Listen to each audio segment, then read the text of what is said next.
Good afternoon and welcome to our regular council meeting for Monday, May the 8th, 2023. I'll call the meeting to order at 5 p.m. First item on the agenda is agenda item 1.1, Land Acknowledgement.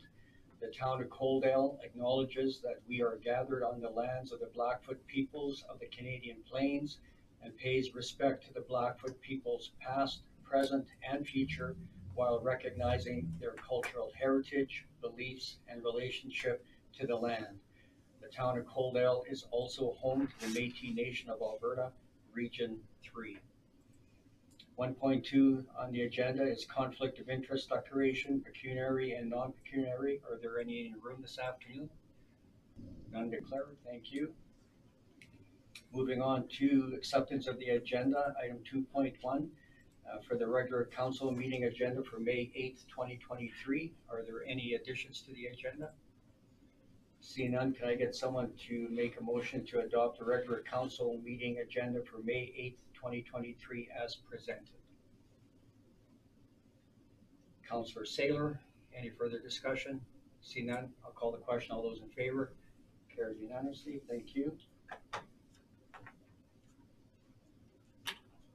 Moving on to agenda item 3.1, adoption of the previous minutes for regular council meeting of April 24th, 2023. Were there any errors or omissions?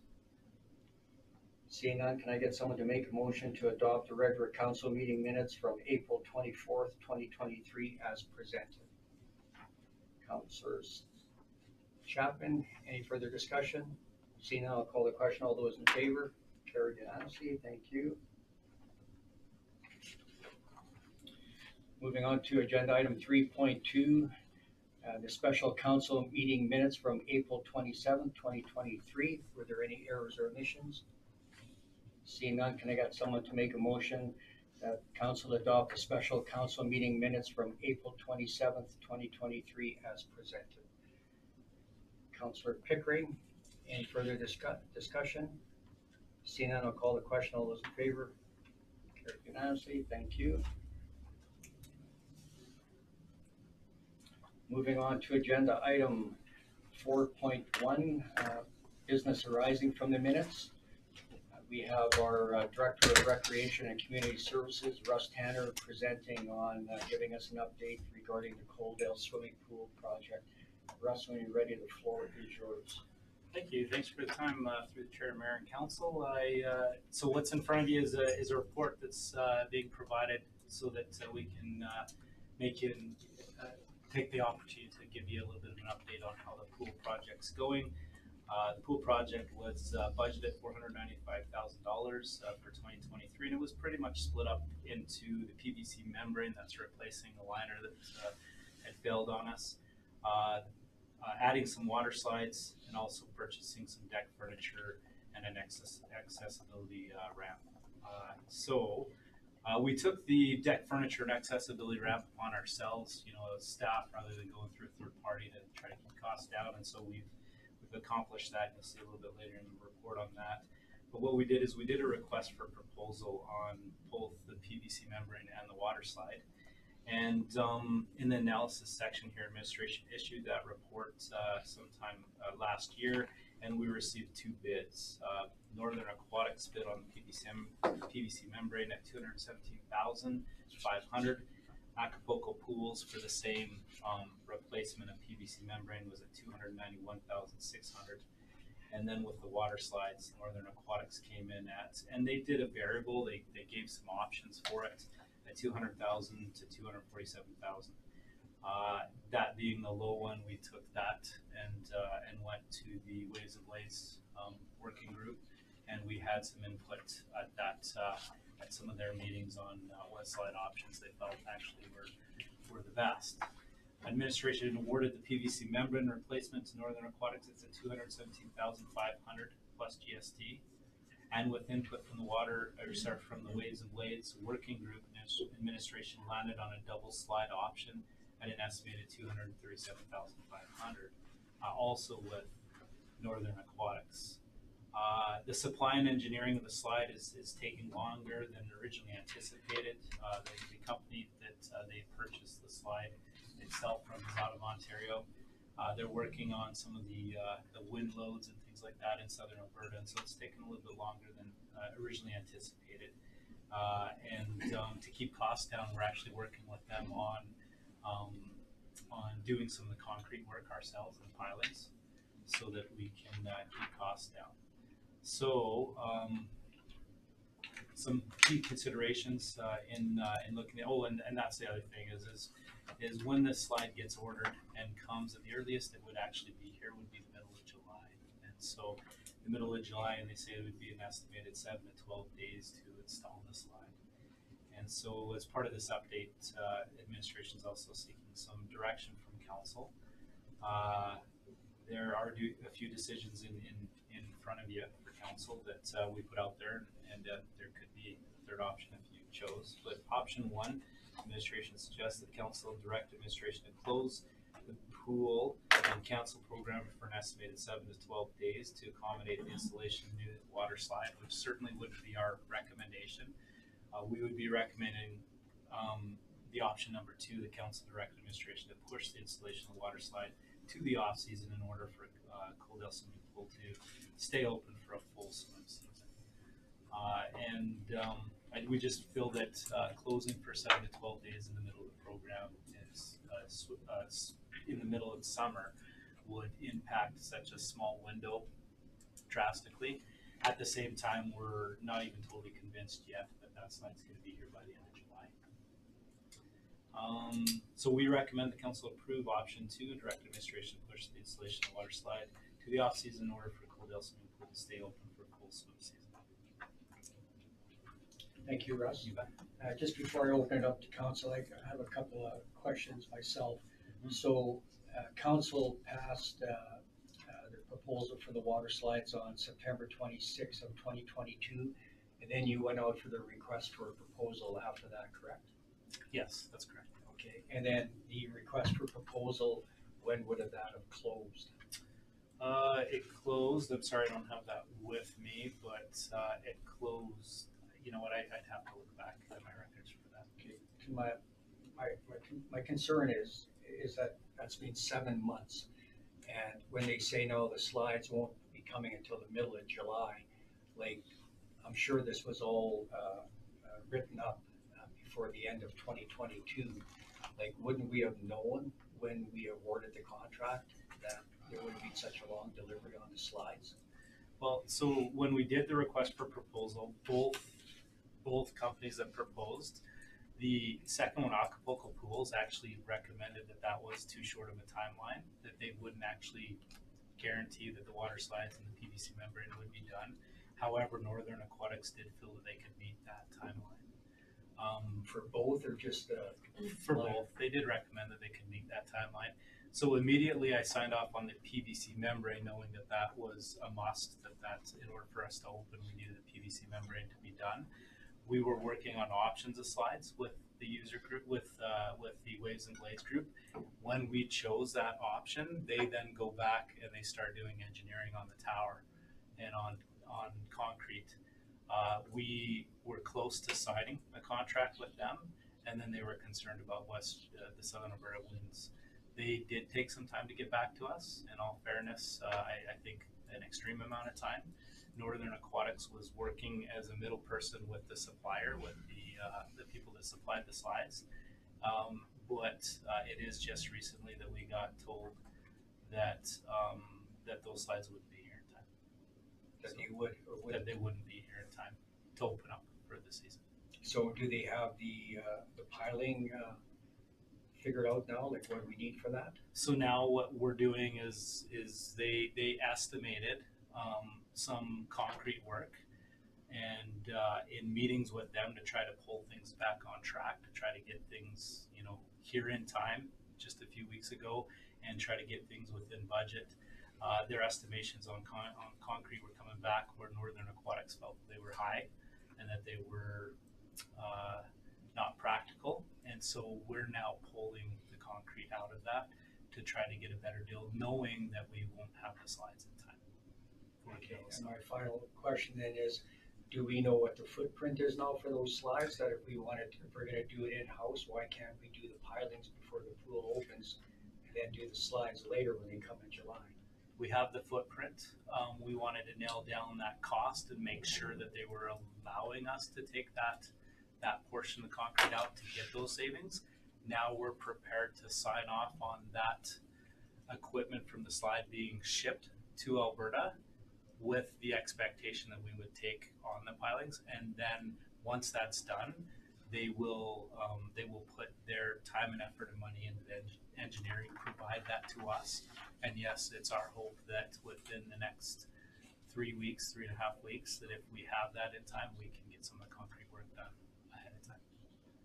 And there's no way we can pressure them to get that information sooner. I've been pressuring them. I've been jumping up and down, and I've been working with Northern Aquatics, who have also been working with this company for their first time, and we're putting as much pressure on them as we possibly can, with the priority both to get the proper end product and to try to keep the costs reasonable for the town of Coaldale. Okay, thank you. I'll open up to council for any questions to Russ. Councillor Pickering. So which slide did they decide on? So the slide that's in front of you, the red, you know what, and because this is,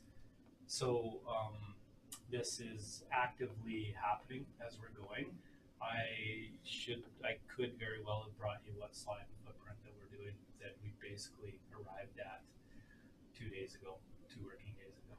But what you see in the red slide there, that's the exact slide that we're getting as a spiral. It will transform over to the left side of where you see the rainbow slide, because that'll come into more of a deeper end and the shallow end. And then the racer slide, similar to that rainbow white and rainbow slide, there's a racer slide that won't have the hump in the middle because it wouldn't have fit in the footprint, but it'd be a two lane by lane racer slide coming down, so a fast slide into the pool, and that will actually transform over the right hand side. And the other question is, I think, my opinion is, I'd still want that slide put in this year, because if we wait till next year, are they gonna guarantee the cost? Well, absolutely. So the costs that we would sign off on immediately here, and then figure out engineering and concrete to stay under budget. They would come and install this right as soon as this swimming season is over, so it would be installed this year or next year. Because we might have a nice fall and we could run the pool longer for a week if we shut it down for a week. Well, staffing is what becomes the issue in September. All of our staff are university students or high school students that don't have the ability to continue. So when's your last day gonna be? So generally last day is the September long weekend. We try to stay open for September long weekend, and even that sometimes is contingent on staff availability. So.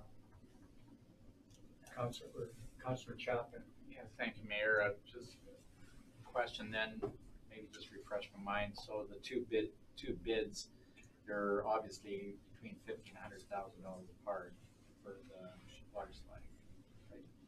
Yes. Yeah. The other bid was over 300,000. So it was Northern Aquatics that came through that they said they could install it right away.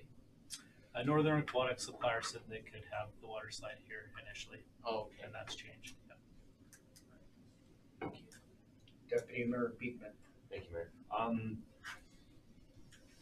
Is there any chance that before we make a definitive decision on this, we can get notified of a closer ETA? Just if Northern Aquatics comes back and says, "Hey, listen, like we're going to have this slide ready for the end of June," then we could revisit a shutdown for a week, as opposed to if they come back and say you're going to have the third weekend of August. Those are two totally different scenarios. If we have the opportunity to get that in at the end of June, start of July, I mean, that's 2 months of the swim season. I'd rather see that. Personally. So is there a way that they would give us an ETA or closer to? The soonest they'll get it is 90 days from order. Okay. Councillor Avery. Thank you, Mayor. And just as a follow-up, I guess, to Councillor Beekman, more of a statement. I think it would be hard to put it in mid-season because, again, staffing, and to tell somebody they're not going to work for 7 to 10 days They're gonna go elsewhere to find summer employment. So I would, stating that, I'd like to follow Russ's recommendation that council approve option 2, and direct administration to push the installation of the water slides to the off-season in order for the Coaldale swimming pool to stay open for the full season. Okay, thank you. And just before we close the loop on that motion, one more question for you then, Russ. With the 2 slides going in, is the diving board going to stay? Yes, diving board stays. Okay. And then I think there was some discussion about this previously. Do they entertain the use of screw pilings versus concrete pilings? Yes, that's one of the things we're waiting on their engineering. It's handcuffed us a little bit to try to speed this up in that they aren't willing to do the engineering side of that footprint of that slide until we signed off on the slide, which they weren't working with us incredibly close until a week ago on giving us the final cost on that slide and the footprint of that slide. So I wasn't willing to write off a blank check, obviously, and so I was waiting for that information. And now that we have that information, they'll be here to do the installation of the PVC membrane this week. My plan is to sign off on the slide this week, and as soon as that happens, the engineering takes place, and then we see those savings on our side. We are looking at screw pilings. Northern Aquatics sees no reason why that can't happen. There will be a major cost savings, whereas the company that was doing it would not have done screw pilings just because they don't do that. So, And just so that everybody understands, the engineering is not regarding the slides themselves, but it's the mechanical structure that holds them up. that's correct. Okay. Councillor Chapman, you had a question? Yeah, thank you, Mayor. Speaking in support of option number 2, how, that being said, that if we do get a window in there to install much sooner, and if it does take less than a week or a week to put this together, my only question would be about staffing, and you would be able to put your staff to other duties as assigned done through that period, that rather than losing them altogether for the season. If council were to choose the option of closing down for 10 to 12 days in the middle of the swim season, we could look as an option, but we'd have to have that support to be able to use that budget elsewhere, parks, other places. But we would not be able to be on site at the pool during the installation. There'd be a crane. We looked and entertained the idea of even night working and still being open during the installation of slides, and they just wouldn't even entertain that. So, Thank you. Yeah. So just before I call for the motion then, just to get it clear in my brain here, so there's still a possibility that we could, if you get the information, that we could do the concrete work or the pilings before the pool opens, and then the slides, if they come in mid-July, then it wouldn't be a 7 to 10 or 12 day installation, or just a matter of bolting them in place, then, correct? it'd be on the lower end. If I asked that question, it'd be on the lower end, but it's still, we're working with a company that hasn't given me any real close, tight timelines, right? So my understanding is that would save us some time. How much time? I don't know. But we would have to act very quick to get that concrete work done, which we will do everything we possibly can. I can't guarantee that all the concrete work will be done in time. So, Right, and then again, the screw piling is a good option. yes, Very viable. absolutely. Okay, last chance, questions, comments? There's a motion on the floor by Councillor Avery that council approve option number 2 and direct administration to push the installation of the water slides to the off-season in order for the Coaldale swimming pool to stay open for a full swim season. Any further questions, comments? Seeing none, I'll call the question. All those in favor? Opposed? Councillor Pickering, Deputy Mayor Beekman, and Councillor Reese opposed. Motion is passed. Thank you, Russ. Moving on to agenda item 7.0, bylaws and policies. First item up, agenda item 7.1. We have our Director of Growth and Investment, Cameron Mills, presenting on land use bylaw amendment 873-P-05-23 regarding first reading. Cameron, when you're ready, the floor is yours. Very much, Mayor Van Rijn, Council, appreciate you having me this evening. So, agenda item 7.1 is a consideration of a potential change to the Town of Coaldale land use bylaw. It fundamentally has to do with the idea of the allowance for LED billboards within our community. So currently, our regulations do not allow for that type of signage, and when I say signage, I mean billboards. And the difference between a billboard and a sign is what is advertised. So an LED billboard is a sign that can be used to market products from a particular site, but can also be used to sell third-party advertising space. So, for example, a sandwich shop could advertise a deal, for example, that isn't located directly on the site. So the Town of Coaldale has fundamentally regulations that do not allow for that type of development. Those regulations are relatively long-standing in town and haven't been considered for some time. We have received a number of inquiries about the possibility of allowing those types of signs, and we did receive perhaps a more serious one from who would likely be our first applicant under this regulation, which is Five Sons Translating, who have an existing structure in place, and that is fundamentally where their interest in putting a sign would be. And this request came up as part of their landscaping plan, because they're going to be doing some landscaping this summer, which we are owed in accordance with a permit for the additional rail spur that was approved previously. And so they are interested in locating an LED sign there, and as we explained, the regulations do not allow for that. However, when we look at it, we look at the number of requests we'd have, we look at the age of the regulation, and looking at the council's strategic plan, which identifies certain strategies where the town is interested in supporting businesses in achieving economic health and in creating a regulatory environment with less red tape. We felt it was appropriate to at least consider the matter at the council level, and if there's interest in considering those changes, we can move forward through the bylaw process. What we've done is simply prepare a first reading of the bylaw for that council's consideration. There's certainly opportunities to make lots and lots of changes or to simply not move forward with it. What we've done as a starting point is use the City of Lethbridge's regulations fundamentally as a starting point. And so there are a number of changes that are outlined in the bylaw change. Some of those changes include regulations with respect to the size of the billboards, the brightness during the evenings, things like that, as well as minimizing the amount of billboards that can take place. And so I believe it was 400 meters between, I believe it's 400 meters. 300, thank you. 300 meters between billboards so that you don't have a downtown Las Vegas type atmosphere where you have one every 20 feet, which again is the same as in Lethbridge. So fundamentally speaking, that's something that I thought was a good starting point for this consideration.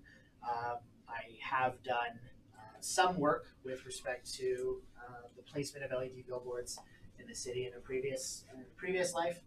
Prior to my joining the Town of Coaldale, I can tell you that it is an item which obviously business owners love because it provides an opportunity to generate revenue for them.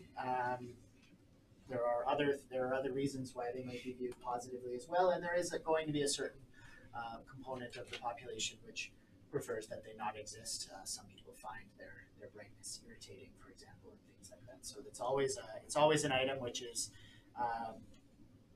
there are mixed opinions on, what have you. So what we would propose is if council wants to consider the bylaw, we can provide for first reading and we can move forward with some public engagement.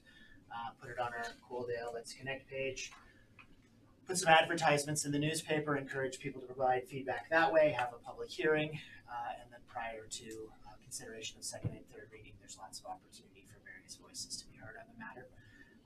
The other suggestion that the applicant had suggested, and again, and I outlined this in the report, it is not industry standard, but there's some discussion of potentially a public use component, which could, I suppose, be built into the land use bylaw, whereby a certain component of the copy time will be provided back to the municipality, and then the municipality can use it for its messaging. So typically how LED commercial billboards are done is advertisements run for 8 seconds.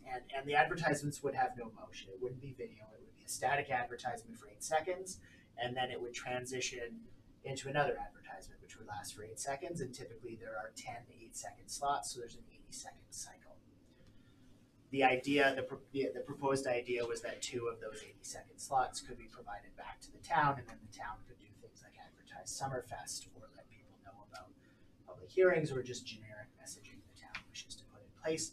There's also a component whereby during an emergency, the town could take over the copy completely and simply say no evacuation order in place. That would be permanent. And that would provide some public benefit, which may be beneficial relative to some of the issues that certainly some people will have relative to the placement of signs. So it was an intriguing idea, certainly, but again, not something that administration feels is a must-have, certainly. So it's something for council to consider on this issue as well.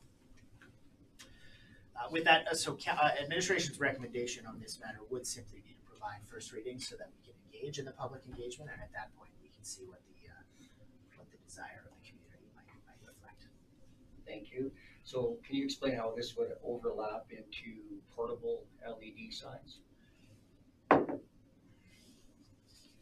Well, at this point, the billboard definition, as it's written, simply provides for the placement of the billboard within a static location on a pole, so it doesn't provide for the use of portable signage.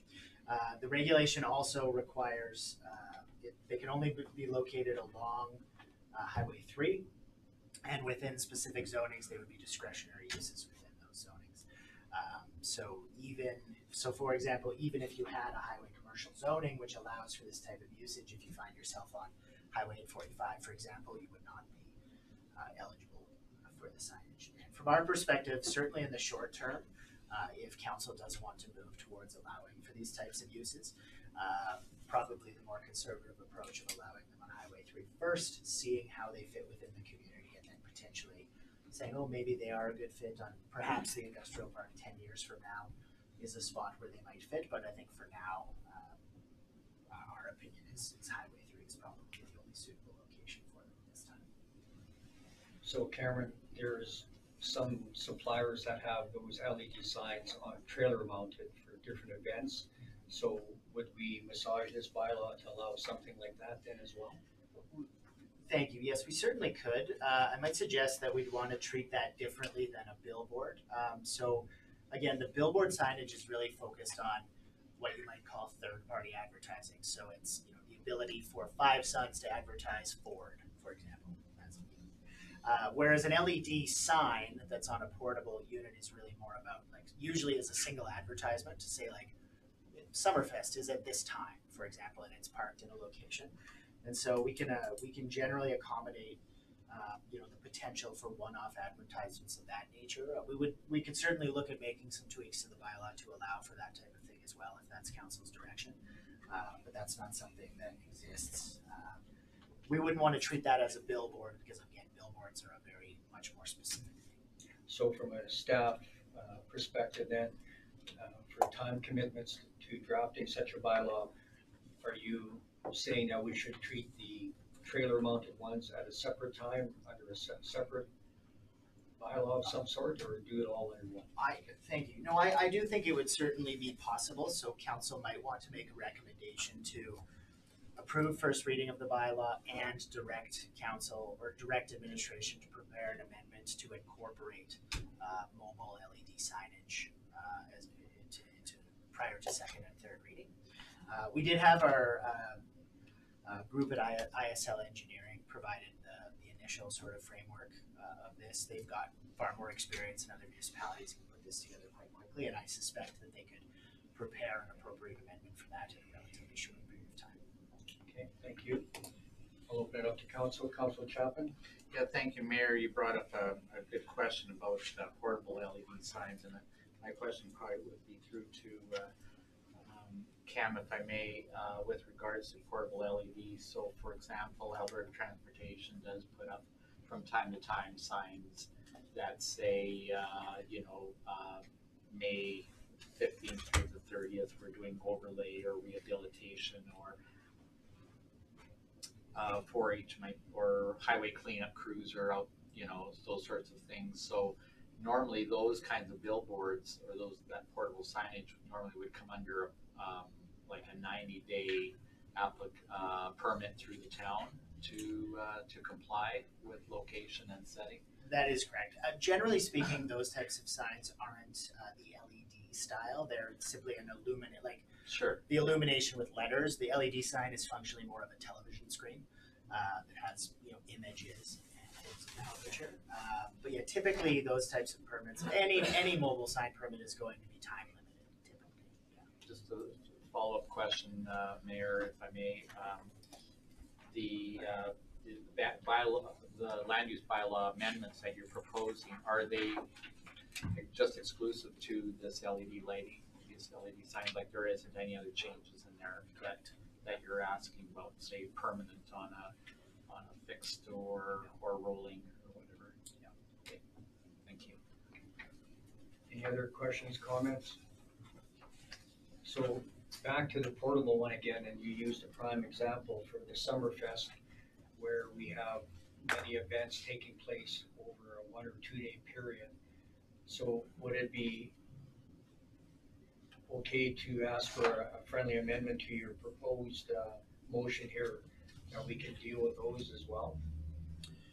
Absolutely, and I think if the amendment is again simply to direct administration to prepare that in advance of second reading, certainly capable of doing that.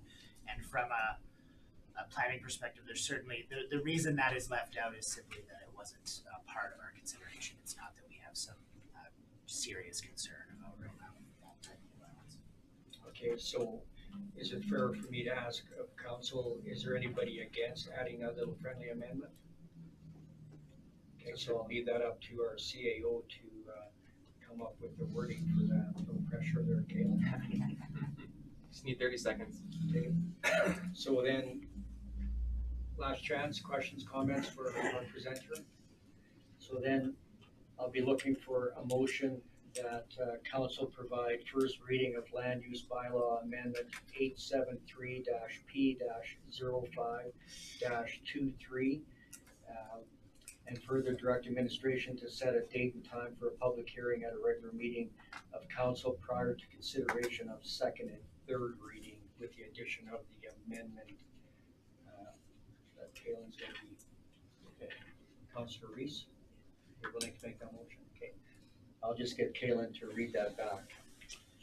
Yeah, I've got potential appendage here. Further, that council direct administration to return with a mobile LED signage framework prior to council giving consideration of second or third reading. Does that work? Okay, motion on the floor by Councilor Reese. Any further discussion? Seeing none, I'll call the question. All those in favor? Carried unanimously. Thank you. Moving on to agenda item 7.2, regarding the Northwest Area Structure Plan Bylaw 872-P-05-23 regarding first reading. Again, we have our Director of Growth and Investment, Cameron Mills, presenting. Go ahead, Cameron. Mayor Van Rijn. So this is the presentation of Bylaw 872-P-05-23, which is the bylaw allowing for creating the Northwest Area Structure Plan, which Council will recall is the area surrounding the new high school and recreation center, and incorporates the lands both to the west of that school and recreation center, and extends down within the full quarter section to 18th Avenue, and then also extends south of 18th Avenue for the lots between 18th Avenue and Highway 3 within that sort of triangular space in that area. Cameron, can we ask that that layout be put up on the screen, please? Absolutely. Let me see. So, do you mind if I?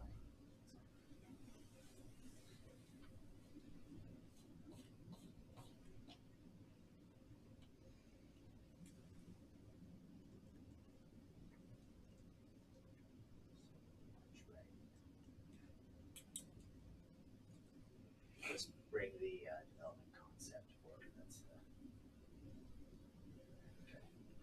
Excellent. There we go. So again, the area begins along the town's boundary on the north within the quarter section, extends south down to 18th Avenue, and then also incorporates what we typically describe as the acreage lots within this triangular piece here, and identifies that as more sort of a special planning area within the district. This is in line with, generally in line with previous iterations of plans that we've seen for the area in terms of the initial outline plan and consultations we've held with stakeholders within the planning area, so speaking with the landowners within the planning area and incorporating that feedback.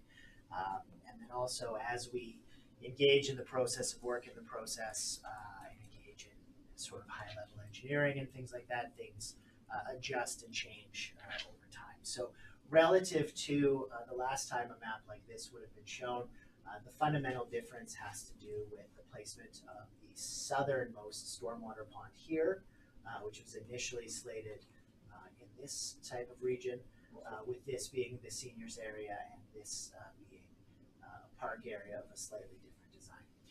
The proposal here has to do largely with better accommodating stormwater management flows and the drainage swale, which is located largely here.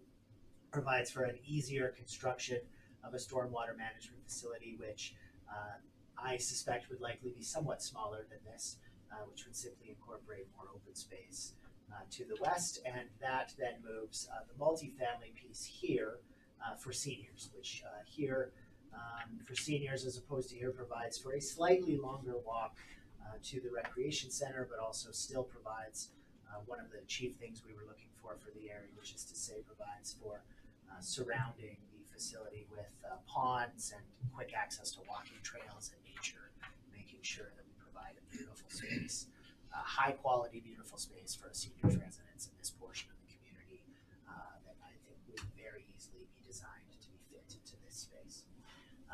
Otherwise, fundamentally similar to what to previous iterations that would have been done at the stakeholder engagement phase. In addition to the plan here, we have done, as I mentioned, we've done some stakeholder engagement, and in fact, you see some of the stakeholder engagement shown on page 14 here. So this is what we heard, principally a summarization of what we heard principally with engagement with landowners in the area, and then how we responded to that. So for example, one of the things we heard chiefly from area residents was they wanted more clarification with respect to multi-unit residential uses, which are shown on the plan. So for example, the plan here shows for generally multifamily in the brown, which is to say here, as well as here. And what we find in the plan itself,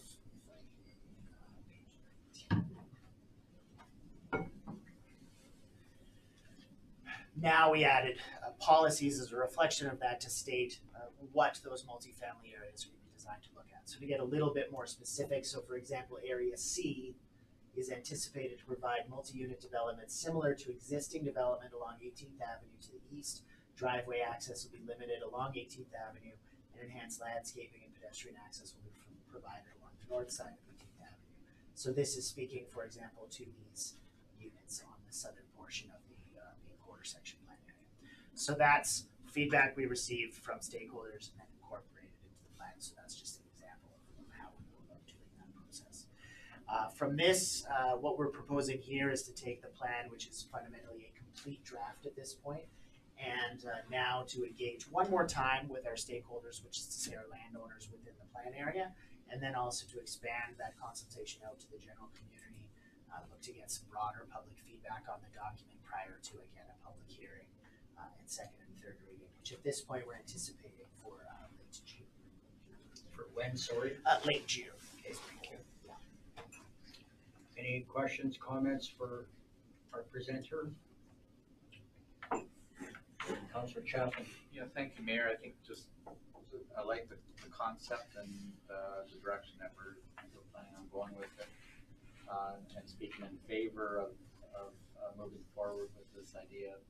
I think one of the things that I've been hearing from various individuals in the community is about commercial, and so if we can eventually highlight that as a possible, and of course, seniors, residents would be a really positive. I think everybody assumes that this is gonna be just 100% residential, and to speak about commercial, they have no idea that that's gonna take place, and I like the idea, I think it's brilliant. And of course, the area in yellow, which is the special district area, which is under direct control, I would believe, would also be certainly a big asset to moving forward for the next future. Thank you. Any further questions, comments? Councillor Reese? Thank you, Mayor. Cam, I just have a question and maybe just a little bit of clarity. Can I ask why the acreages are included in the ASP one more time? I know that you've explained this before. Just for my own clarity, one more time, please. Yeah, absolutely. So fundamentally, whenever acreages are annexed into an urban municipality, they often create planning challenges for the town's growth within those areas. So ideally, land remains a full quarter section until it's subdivided into a completely urbanized way, and then the town can sort of grow into them. The struggle with acreages is, and certainly it's possible to think this isn't an immediate thing, but if you think about Coaldale 50 years from now, Coaldale 50 years from now might extend a mile to the west of these areas, right? And so at a certain point, you want to see 5-acre pieces or 3-acre pieces start to be divided up into more urban-sized areas because they simply do not allow for the efficient operation of the town. If you think about a 5-acre acreage in the middle of Calgary, all of a sudden it would be a nightmare. Right now, obviously Coaldale is in Calgary, but the idea is that we grow as municipalities tend to do. So the incorporation of the acreages into the ASP at this point allows for us to consider opportunities for those landowners which do want to move forward with development in the area, which is some but not all of the owners in the immediate term, but also to make sure that we have regulations in place where they can do that in a way that is, perhaps, there's always going to be issues from one landowner to another, but can do so in a way that is generally compatible with each other. It's very difficult to plan these types of areas if it's all done independently on a one-off nature. So that's generally the preference, is to just sort of try to incorporate as much as possible in one go. Thank you. Maybe if I could just add to Chapman, go ahead. Thank you, Mayor. I'd just add to that, Mayor, is the example that's already taken place of the land south of the canal on 17th Street, where it was an acreage, and then you have development on the other end of it. On the south end of that becomes sort of like you have these rings or donuts or thing, and it makes for poorer planning or more difficulty in planning when you're trying to plan. And like I always say, there's planners and then there's good planners, and you want to ensure that you get things right. So I think this is a good way of working on that. Okay, thank you. So seeing no more questions, comments, could I get someone to sponsor a motion that council provide first reading of Northwest Area Structure Plan Bylaw 872-P-05-23? Sorry, if I may, prior to that, I just want to point something out that I'm seeing on the map. For clarity's sake, we are showing here in the light green the potential walking path. This is not to be interpreted as a set design by any stretch. It's simply for illustrative purposes where that would be. So it's not an exact location by any stretch of the imagination. Okay, thank you. Councillor Avery, I'll make the motion. Okay, thank you. Any further discussion? Seeing none, I'll call the question. All those in favor? Carried unanimously. Thank you.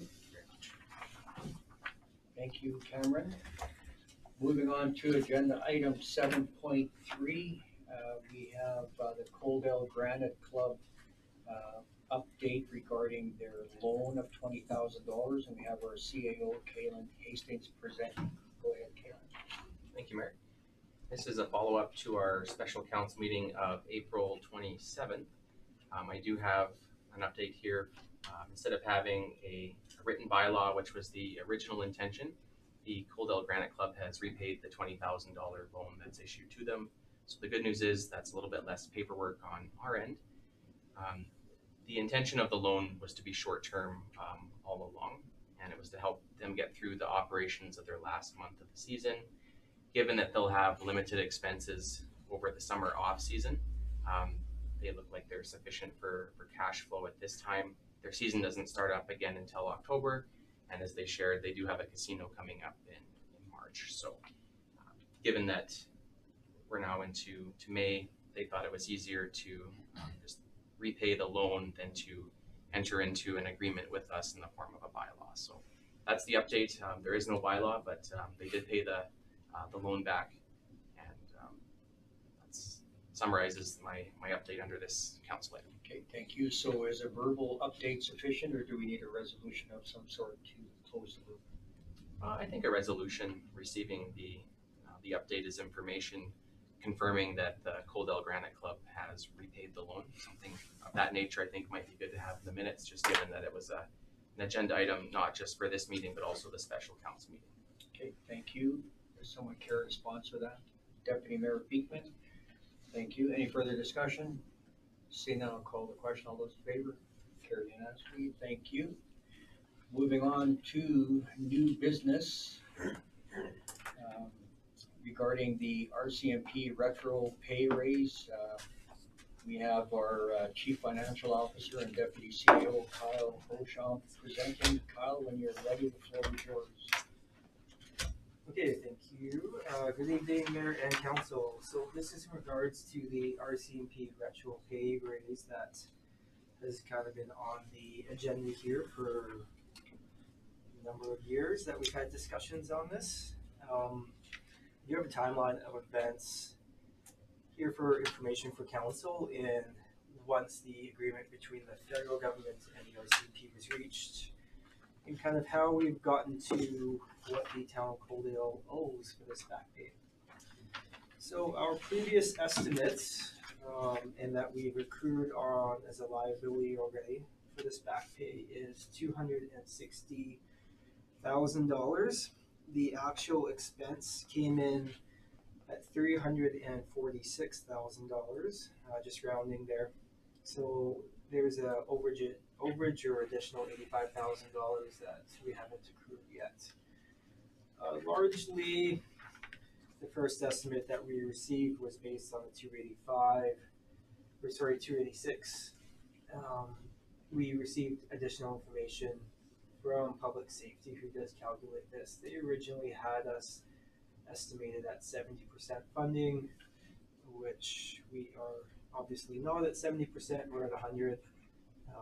When they realized their error and they mailed the invoices out, that's why the expense is largely so much higher than we had anticipated.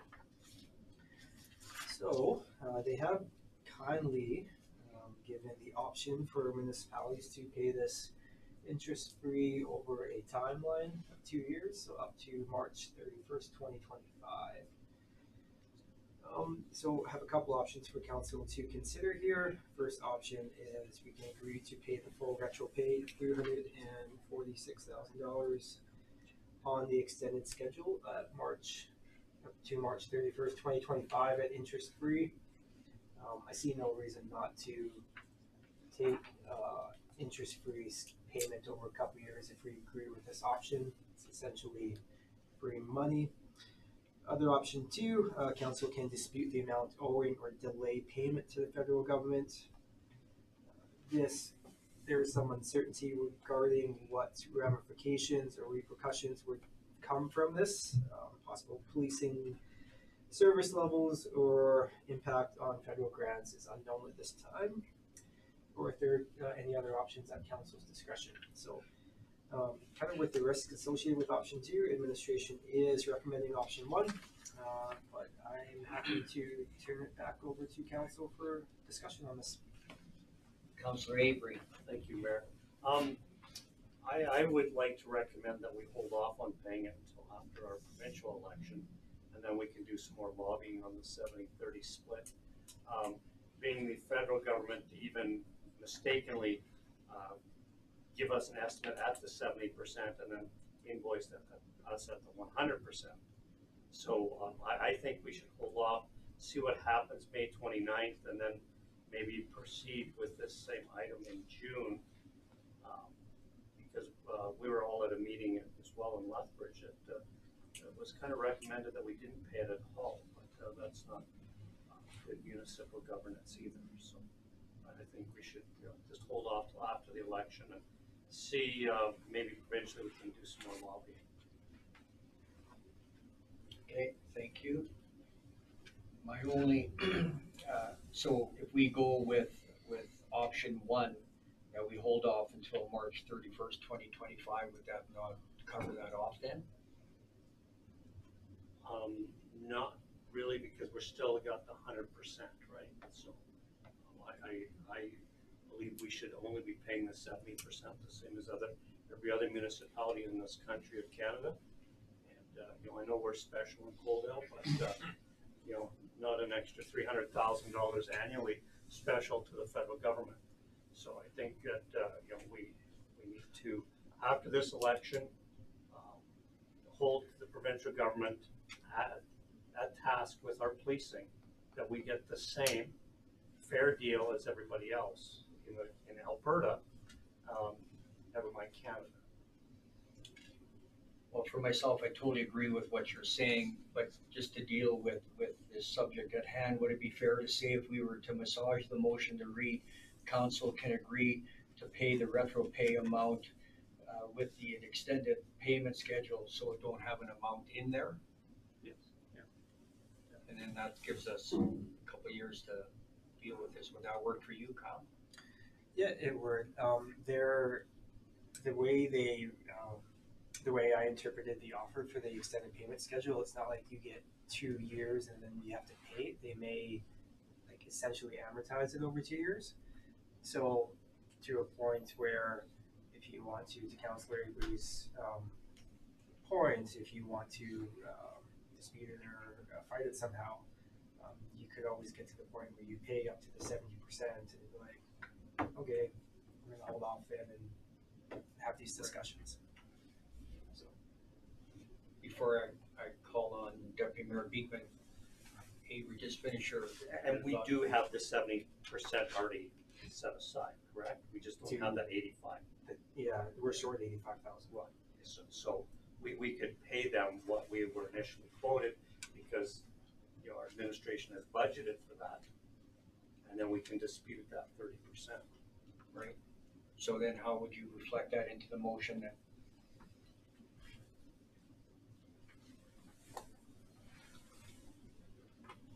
I've just been doodling over here, Okay. and it looks like there's an option 1A from what I'm hearing. The council agreed to pay the $267.25 as originally quoted by the RCMP for back pay on or before March 2025. Further, that council direct administration to write a letter disputing the additional $85,000 given the disjointing communication from the federal government to the town of Coaldale. And then you're just talking about the 85,000, and that to me meets the test of reasonability. We're acting on advice that they gave us. We prudently set this aside 2 fiscal years ago, and then with not real good rationale or responsibility or apology, they say, oh, sorry about that, it's 85,000 more because Coaldale is unique at 100%. I think that's a defensible position rather than just paying zero and getting into a tussle with the federal government, given that we have a few $1 million worth of grants that are in the queue. Deputy Mayor Beekman? Well, that was, I guess a lot of it just got covered there. I was more wondering, do we have a timeline or a deadline to agree to this by? the extended 2 years is May 15th, so a week. So, But that's just to agree to the extended payment schedule. So it's like, if you wanted to just play really hardball and say we're gonna fight it all and don't pay anything, well then we're past the deadline, the window they've given us to extend it out over 2 years. So if we do proceed this way, you accept the 2-year extension and just pay it, right, until you get to that certain point where you fight some more. Okay, that sounds good. See, for myself, I agree with Kyle and Kalen's comments that we do have federal grant applications in the queue, and I would hate to jeopardize those. So, Good point. if I could just get Kalen to reread his proposed motion. Sure, just another thought, hearing Kyle circling back, council could make a resolution to take the federal government up on their offer for payment by, is it March 2025? To the end, yeah.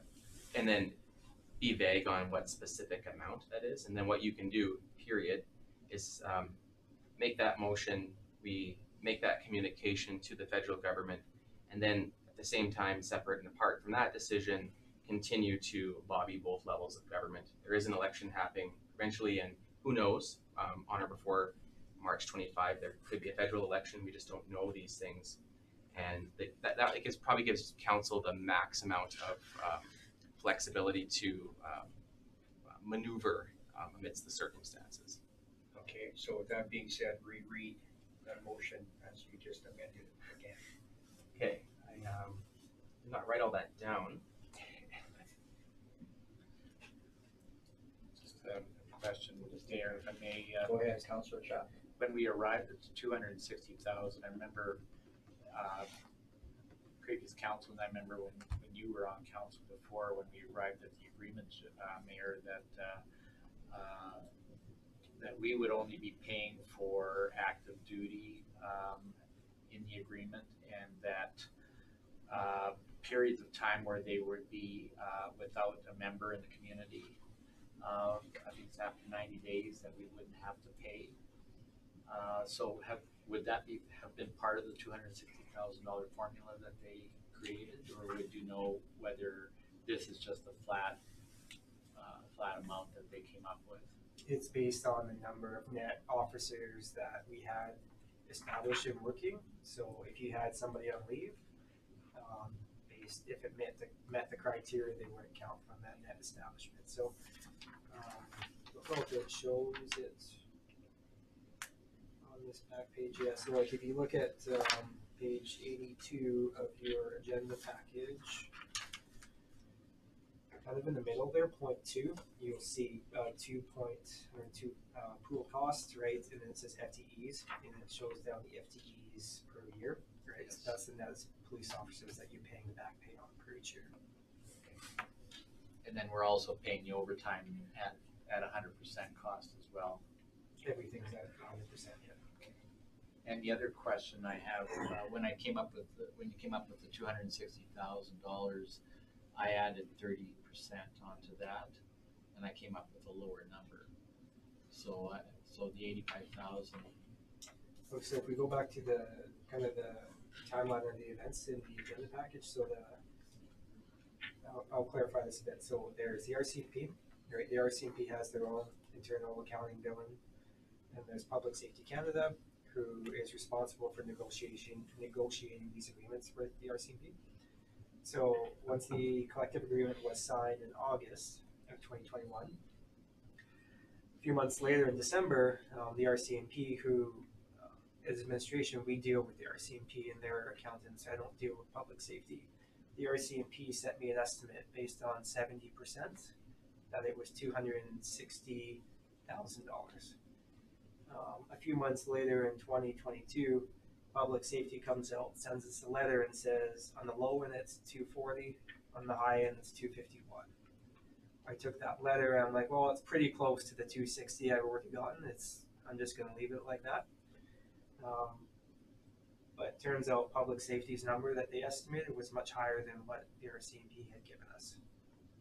And we were based on the assumption that everything was 100%, when in theory Public Safety had never stated that in any of their communications.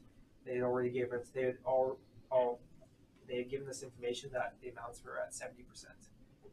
But that was never clarified or mentioned, so we just assumed that they kind of knew what they were doing and how it was at 100%. Turns out they were just kind of joking, and now it's at 346. So. Thank you. Kalen, give us the proposed motion, please. Okay, it's not written pretty in terms of penmanship, but I hope it's clear.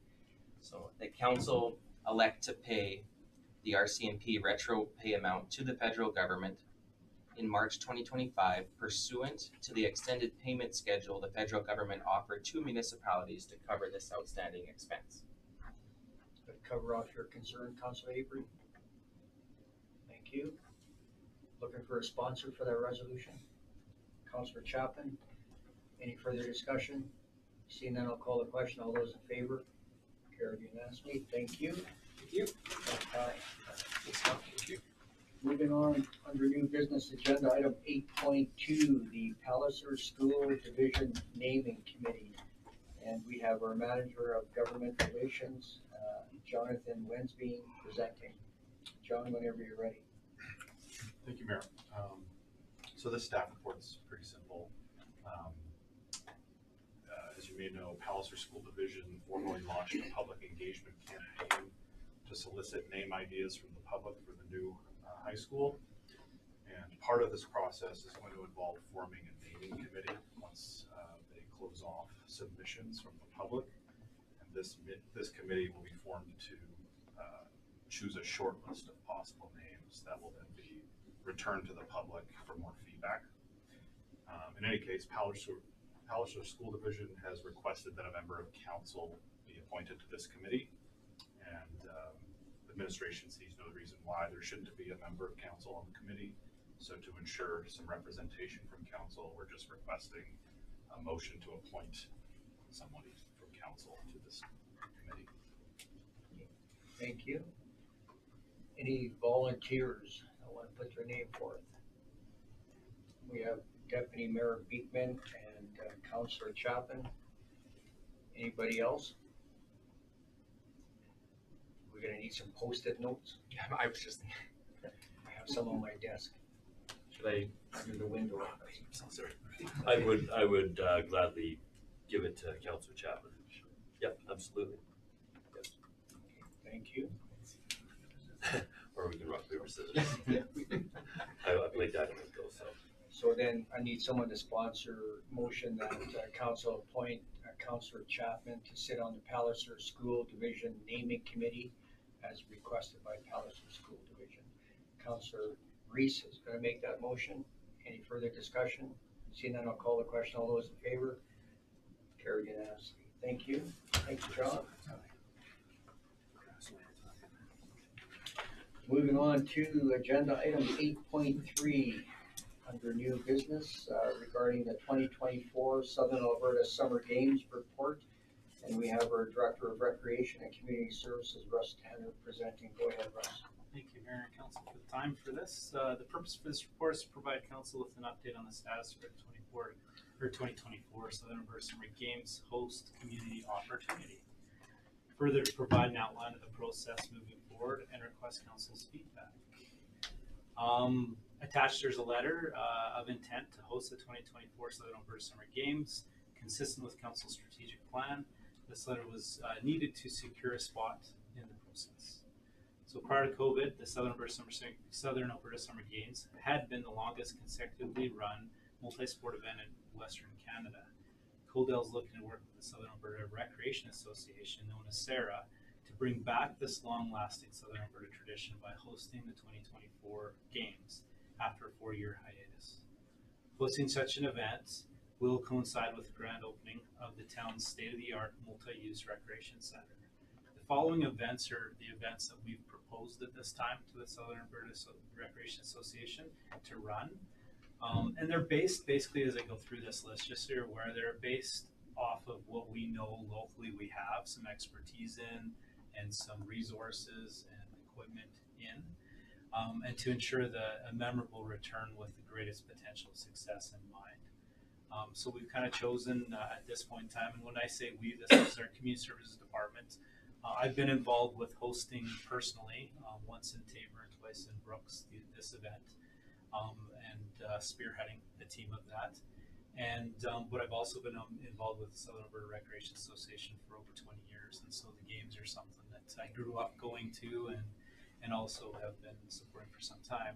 So the following core events that we're looking at that we put forward and suggested we could do should we choose to go this route is the 5 and 10K run. athletics, which is track and field.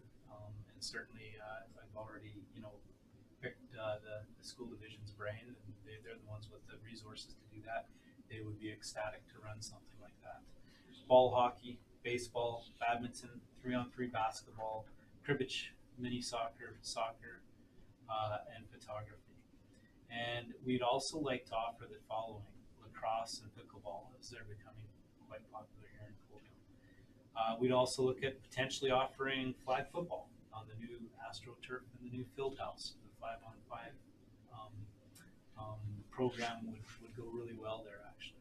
And then also water skiing and water sports right close to us with Stafford Lake. And it could be an option. And then also, rather than cycling, which cycling's been a tough one for a number of host communities because it's requiring now, because of liability and risk and insurance, it's requiring shutdown of roads and things. And so it's become a little more difficult. However, we have a brand new mountain bike park, and so why not look at hosting something like that in its place?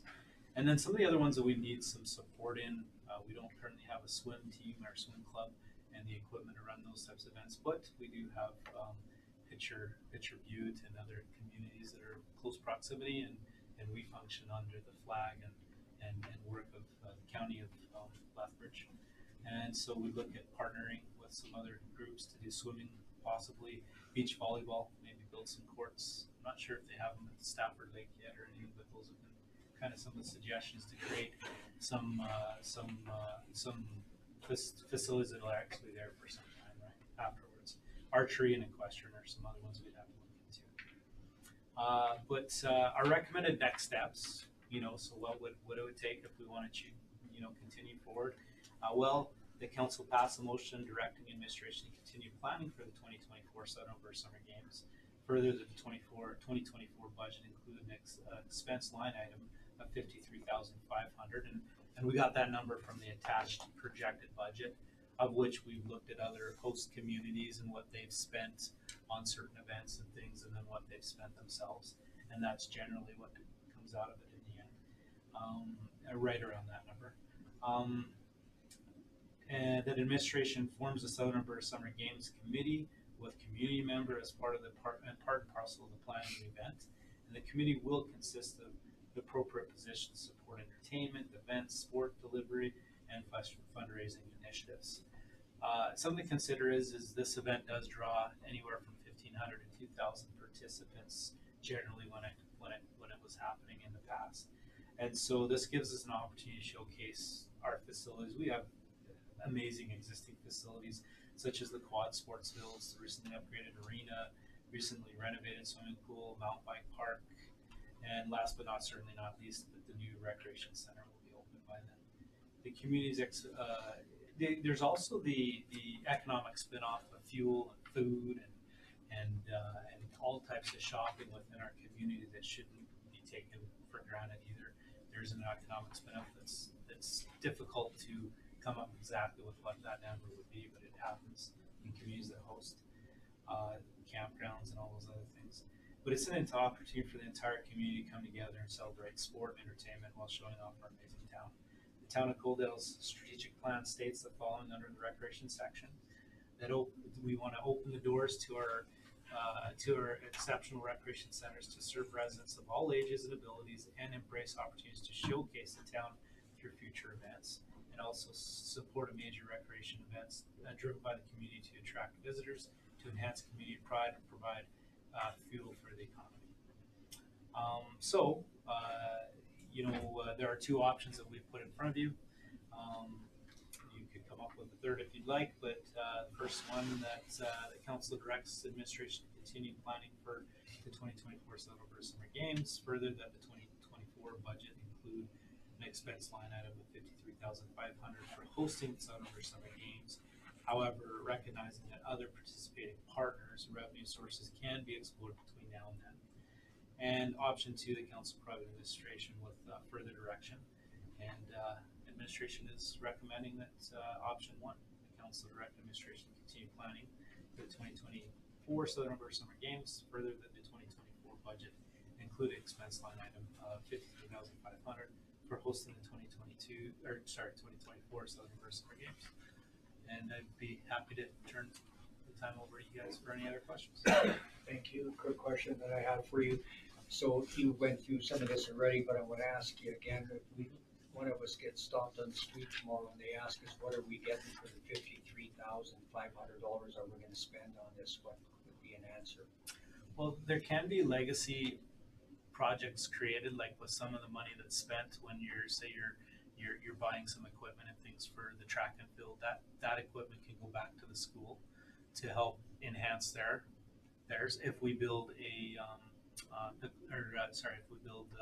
beach volleyball pits, those beach volleyball pits can be used continually from that point on. So oftentimes communities will look for projects and spending the money where there's that. Obviously, not all that money can be spent for that. A lot of it is on advertising and the other expense items, postage, advertising, hiring staff to be able to do it. But the big thing is bringing as many people to this community as possible. Showcase our new civic square and all our amazing facilities that hopefully people come back for is the big thing. And again, even that number, that 56,000, certainly we don't anticipate, having not explored partners yet. We can't put other names on the sheet. But again, we are the county of Lethbridge when we go to these games. In the past, when you guys looked at hosting these games about 5 years ago, the county was on board. I would anticipate that they've been on board in some facet. We'd certainly look at that. Pitcher Butte is part of it. So we'd be approaching them, and I would anticipate that number would not be the weight of Coaldale, the town of Coaldale on its own. So. Okay, thank you. And then one more question before I open it up to council is, with the new school opening up in 2024, the sports fields aren't going to be completed. My understanding is that won't have no effect on your proposal here. No, it wouldn't. We still have enough of the soccer fields and baseball pitches and things like that to be able to run these games as is using the existing fields. Okay, thank you. I'll open up to council. Any questions? Deputy Mayor Beekman. Thank you, Mayor. So just circling back to that 53.5, that's above the 92.5 break-even budget you have there, correct? It's a part of the 52,500 break-even budget. So it's included. So if you look at the revenue portion, at the top of that, the host community grant is given to us by the Summer Recreation Association, as well as they give a portion of every participant's fee into it. And so these are the monies that we would anticipate with fundraising and things, and municipal support, town and partners of the 53,500. Sorry, I didn't notice that bottom line there. No, I apologize. Just, I guess, a comment further to that. For council's awareness, last week they just announced that the 2023 Southern Alberta Summer Games were canceled, and they haven't had them yet since COVID. So this could be a really good opportunity for Coaldale to knock it out of the park. Yeah, and I'm glad you brought that up, because the reality is there's a lot of people. It's interesting. It's kind of a positive negative that there were so many people upset about it, right? Because people are really missing it. It's clear. Unfortunately, it takes a lot of commitment from a host community to do this, and they're generally planned years in advance. And that's why the 2023 games, they weren't really canceled. There wasn't a host community to host them coming out of this, because it was unsecure a year and 2 years ago. So yeah. Councilor Sayer. I'm just curious about like the list of sports. Is there more that could be added? Like, because I just was thinking, I know there's like an arm wrestling thing in Lethbridge. There's an entire club around there. There's golf. Golf would be a good one. Did they do any sort of like Olympic lifting? Actually, I'm a little surprised golf wasn't on there. That might have been an oversight by us, because golf has been offered in the past. But to answer your question, no, we are allowed to. I mean, in 2017, I think was the first time pickleball was put in to the Southern Alberta Summer Games up in Brooks, because it was huge in Brooks at the time, and it was just catching on everywhere. So we can add things to it for sure, and the Southern Alberta Recreation Association is completely open to that. I was even thinking while you're speaking, even there, I believe when Tabor hosted it, maybe not last time, but the time before, there was even weightlifting, powerlifting. That'd be cool. So we can add to those. Those are just the ones that would fall within the budget projected that we had here, because then that's what it comes back to, is every sport may cost, and I say may cost money, but some sports we have organizations that will just take it on as a tournament and ask for very little, if any, money from us. So there's options. Kalen. Just a quick question for Russ. Typically, if there's going to be another sport added, it helps if there's a champion that's willing to help oversee that, be that a corporate sponsor or a community group, because our staff can only be in so many places at once. And if there's multiple sports going, we don't have a lead to help organize that portion of the event. It becomes a resource strain. So like, I'm just thinking practically at golf, the golf course stepped up and offered to help facilitate. Like that would be helpful. Same with local gym, you know, for weightlifting. Like it's the adding part, if it goes part and parcel with somebody stepping up willing to help lead it, that makes our planning job easier, right? You're correct, and you can tell Kalen's been a part of it too in the past. But it's a really good point to make, is that that's what we're really looking for, because it would drive costs up to have to rent the entire golf course for the day to run a grassroots event, and so we would be looking at partnering with local people that have those resources, and that's why one of the biggest events there generally is athletics. And so, you know, making a connection with the schools early and asking if that's something that they'd be wanting to do, and seeing the excitement was certainly something that made it easy to put it on the list, for sure. So would it be fair to say this 53.5 doesn't include staff time? It does. It doesn't. Oh, sorry. Let me answer that strictly, correctly. It includes hiring a games coordinator from January till the end of the games. But what we didn't include in here is existing staff that would be supporting this. This would be the community services, recreation, and parks departments supporting this. But we would be able to do it within the current scope of operations and hours. So. And still carry on with all our other events as well. We would. We build for capacities like this. Our coordinator position would be leaned on heavily for the bulk of the communications and organizing, and it would be more of a setting up and support for the Wednesday through Saturday of the games. Would be very, very busy for us, but we can make it work.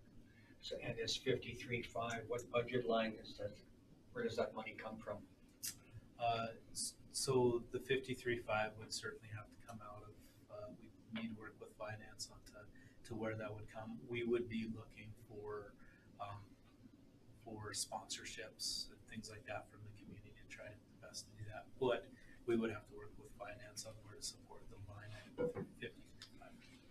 Councillor Chapman? Yeah, thank you, Mayor, and maybe just an example to Kalen of community groups that step up. The pickleball community has certainly been active, and I think last year or the last Southern Games, they did step up and attempt to volunteer and help out where they could. I think it's just a building program right now.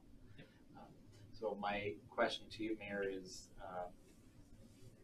the grand opening, if we're going to use that term for the Civic Square in 24, would we want a separate budget for that, or would that budget come out of this funding? As part of the rec center, rec center, yeah. I think we should, I'd like to see it incorporated into the summer games as a real, showcase of what Coaldale has to offer, and build it as part of our grand openings of that Civic Square. So we should have a budget for that. Yes, and we can deal with this as a standalone, and then the grand opening that can be a separate thing that Okay. we can discuss at some point. Any other questions, comments? So we have two options before us. Option one, that council directs administration to continue planning for the 2024 Southern Alberta Summer Games.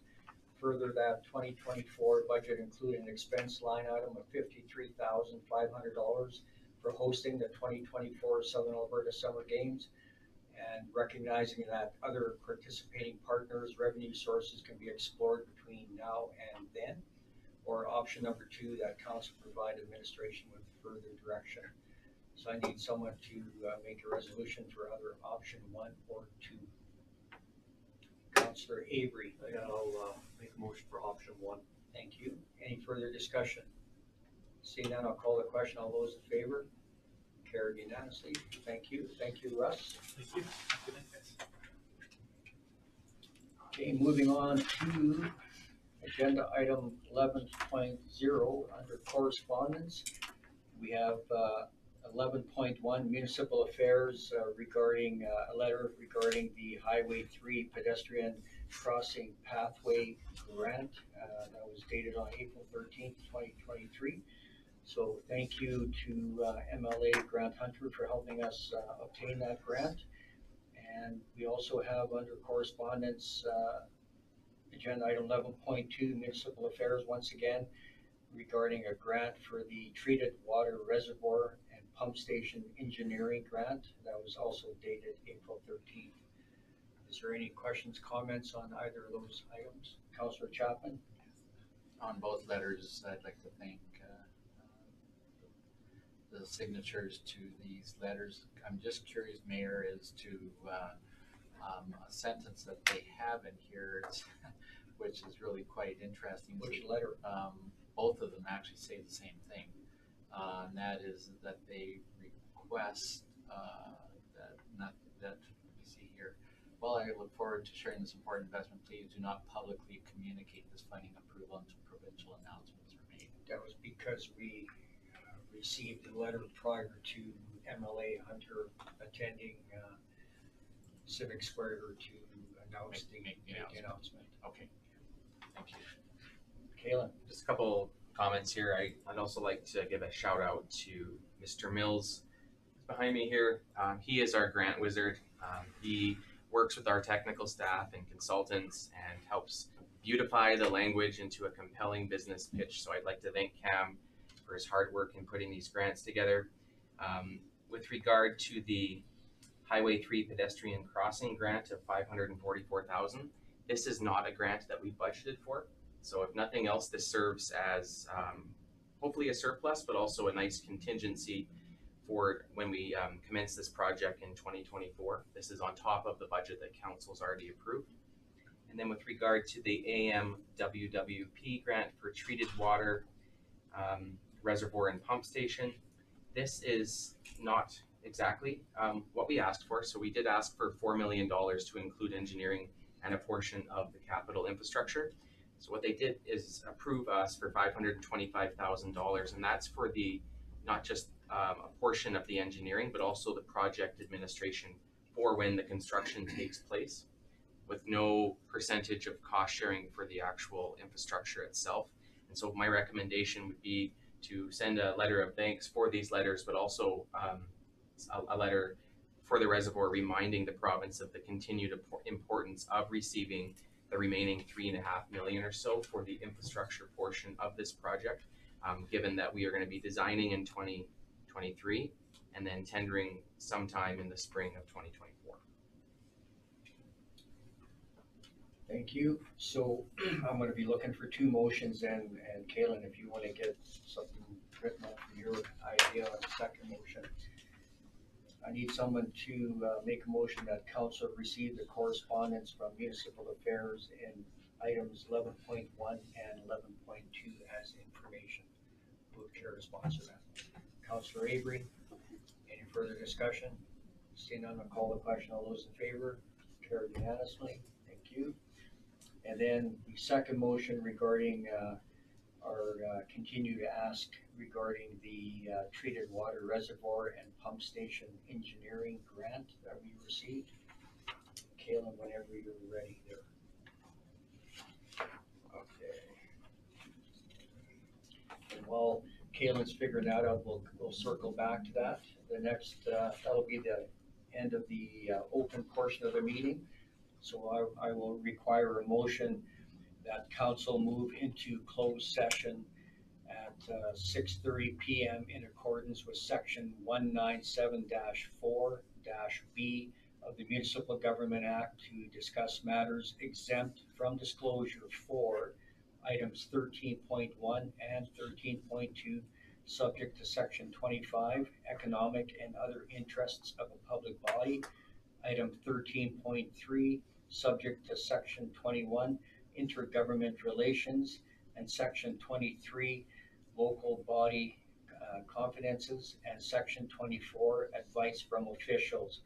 And item 13.4, subject to section 16, business interests of a third party. Who would care to make that motion? Excuse me, just before we technically go into closed session. Well, I'm not gonna call the vote, I'm just getting Oh, everybody good. ready. I Giving just- you more time. I did my homework, so Okay. I just want to make sure we can Okay, still get that's that right. resolution and open. Okay, go ahead. That council send a letter of thanks to the province of Alberta for the 2 grants. We can put in brackets the Strategic Transportation Infrastructure Program and the Alberta Municipal Water Wastewater Program. Yes. Further, that this letter remind the province of the continued importance of the infrastructure portion of the potable reservoir project. Okay, thank you. Councillor Pickering will sponsor that one. Any further discussion? Seeing none, I'll call the question. All those in favor? Carried unanimously. Thank you. So back to closed session at 6:25 PM. Who wants to sponsor that? Councillor Reese. All those in favor? Carried unanimously. We'll take a 10-minute break.